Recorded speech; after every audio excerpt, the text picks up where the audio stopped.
Welcome back to the podcast. Hope you are well. So, in today's episode, we're going to talk about everything cortisol, your body's primary stress hormone, and how it directly impacts your ability to build muscle, burn fat, recover from training, and even get good quality sleep at night. So, we're going to talk about first what cortisol actually is and how it works, then the difference between acute stress, which is good, and chronic stress, which is not so good, and then how cortisol affects muscle growth and fat loss.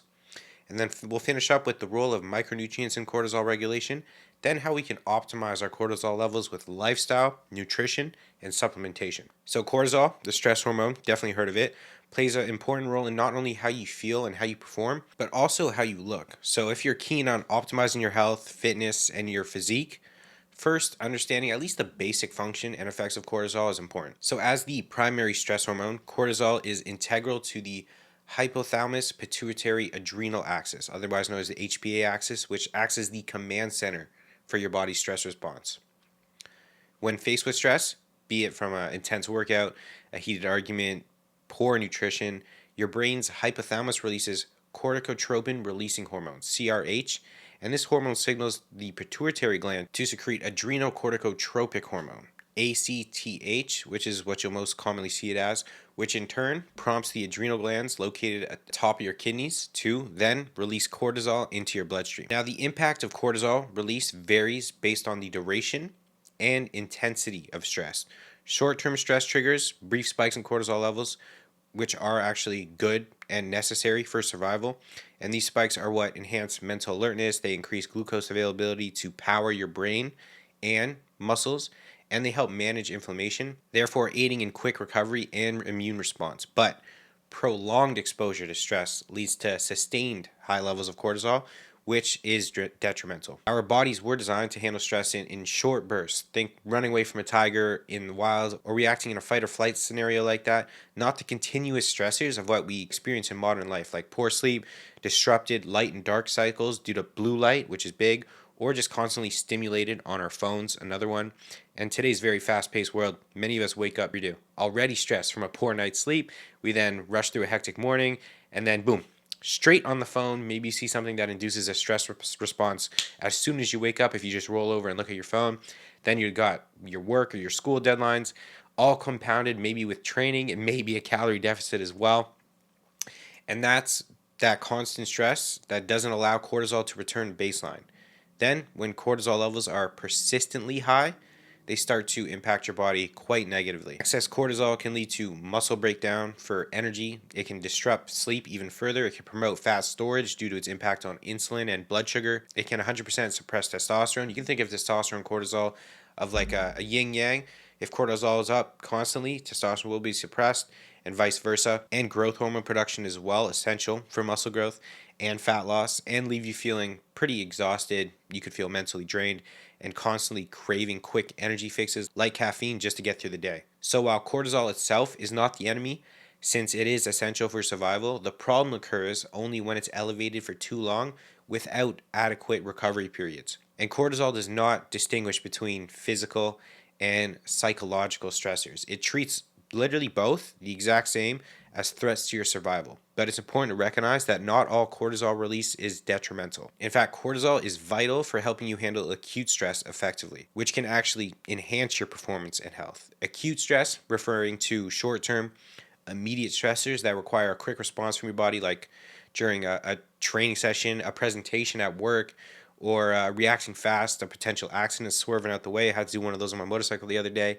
So that cortisol response saved my life. And during these cortisol responses, a few good things happen for us. First, energy mobilization. Cortisol breaks down glycogen into glucose, providing an immediate energy source to your muscles and critical organs.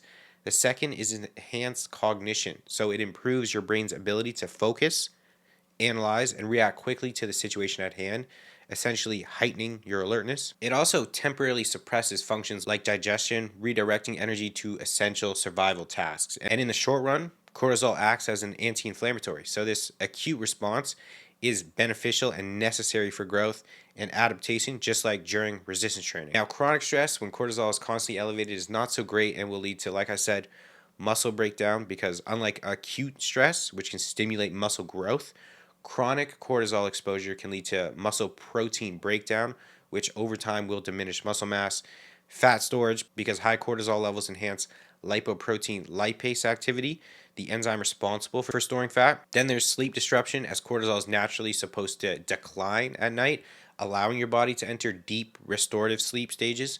Chronic stress can definitely mess with this rhythm. So that'll lead to obviously way poorer quality sleep, potentially you waking up throughout the night wired, which in turn creates a cycle of even more stress and fatigue, a pretty vicious cycle. And then there's hormonal imbalance, because elevated cortisol suppresses the production and effectiveness of other hormones like testosterone and growth hormone, both of which you'd like to keep nice and high for muscle repair and growth. And lastly, while acute cortisol release has anti-inflammatory effects, over the long term, high cortisol levels weaken the immune system, and you will only recover to the degree your immune system is healthy. So now that we understand the basics of cortisol, the difference between acute and chronic elevations in cortisol, let's get into what most of you are probably interested in: how cortisol affects muscle growth and fat loss. Starting with muscle growth. Now, cortisol is catabolic, which means it breaks down molecules to release energy, and that can include muscle. This breakdown is necessary in the short term. However, like we talked about, if we have prolonged high levels of cortisol, it will lead to a reduction in muscle mass, or at the very least, it will 100% slow down your gains. Now, cortisol and fat loss can be a bit of a double-edged sword. In the short term, cortisol can help mobilize fat from storage to be used as energy, which we need to burn fat.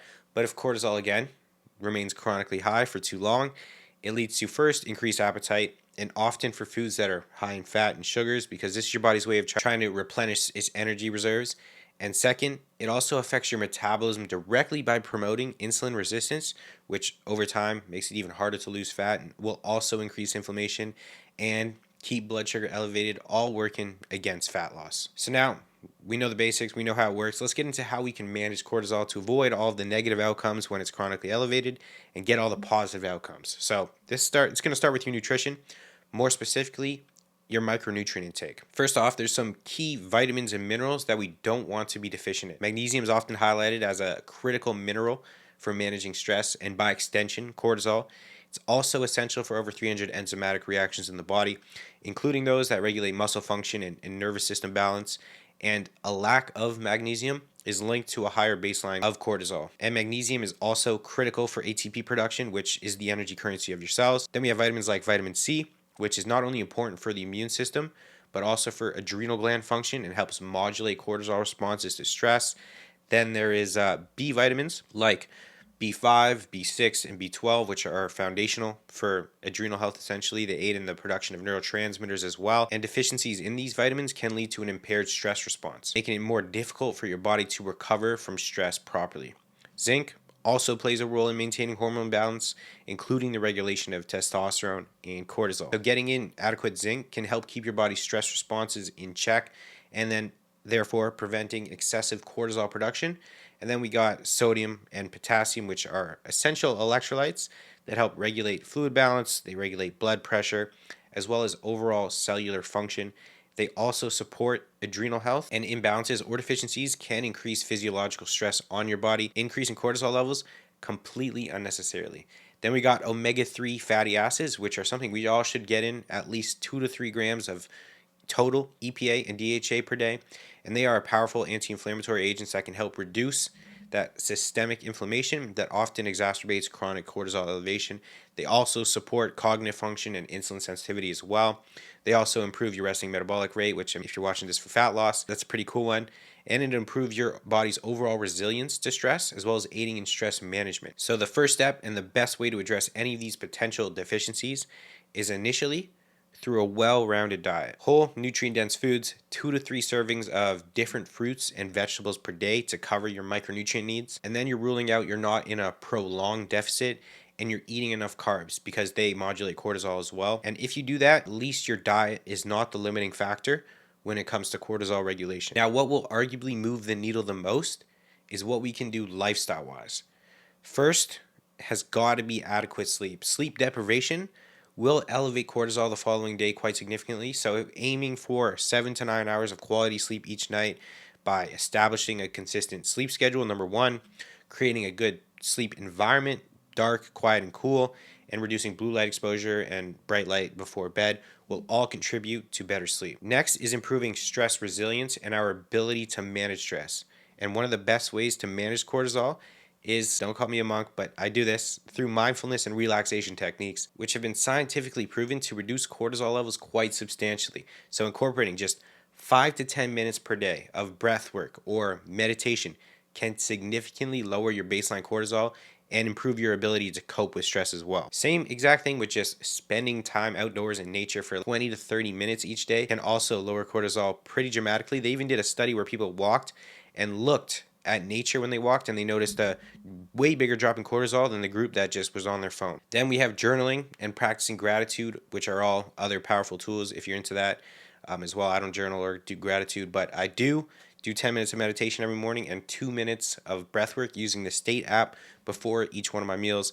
And that, I've honestly noticed a pretty big difference in my ability to be present, be mindful, be aware. And then also, side note, the Waking Up app by Sam Harris teaches you to sit back in your mind and observe your thoughts, which I found has a pretty profound impact on my own ability to manage stress. Then prioritizing recovery, a very common mistake many people make, including myself in the past, is pushing their bodies way too hard in terms of their training or caloric deficit, their diet, without adequate recovery. Overreaching, then creating a recovery debt from our training by doing too much work and exceeding your recovery capacity is not ideal for cortisol. So to avoid this, first log your training, then start with a lower volume approach depending on how hard you train.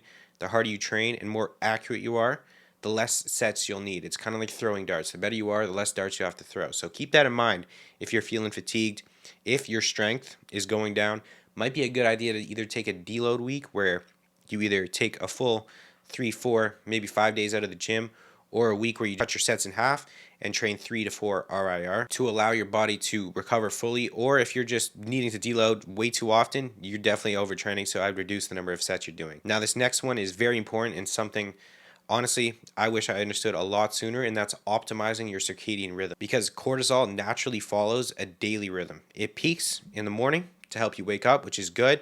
That's why you look at the sun or get sun in the eyes. Don't look directly at the sun, but it helps support that natural rise in the morning. Then it decreases at night. Well, throughout the day, it'll go down, allowing you to wind down and prepare for sleep. But the issue is our modern lifestyle often disrupts this natural rhythm, which is a stress on the body itself. So to optimize your circadian rhythm, like I said, try to get exposure to natural sunlight as soon as you wake up. And morning sunlight will help regulate your body's cortisol, support that natural spike in the morning, which we want. And it increases, you get the bonus of increasing melatonin production that night, so you have an easier time falling asleep. It'll improve your sleep quality, and it's basically the pillar to start setting your circadian rhythm. Then at night, we want to try to limit exposure to blue light and bright light, so you can use blue light blocking glasses, I'm a big fan of, or just simply a red light filter on your phone, or turn your devices to warmer temperatures. And the red light setting you can easily do in accessibility settings, something you should do actually right now if you haven't done that already on your phone. Also, if you can switch to red light in the evening, that will make a huge difference as well, because there's actually photoreceptors on our skin that sense the light at night and reduce melatonin secretion. Then another big one that will not only help you optimize your circadian rhythm, but also improve the quality of your sleep is maintaining a consistent sleep schedule. So going to bed, waking up at the same time, which a consistent sleep schedule is a big pillar of effective cortisol management. So try to go to bed and wake up at the same time every day, or at least 6 nights out of the week. Also, ensuring your sleep environment is conducive to good quality sleep. So it should be a Batcave, essentially. So that's how I like to think about it. Cool, quiet, and dark. And now that we've covered lifestyle, which will definitely move the needle the most, supplements for sure help. I like 3, in my opinion, for stress management.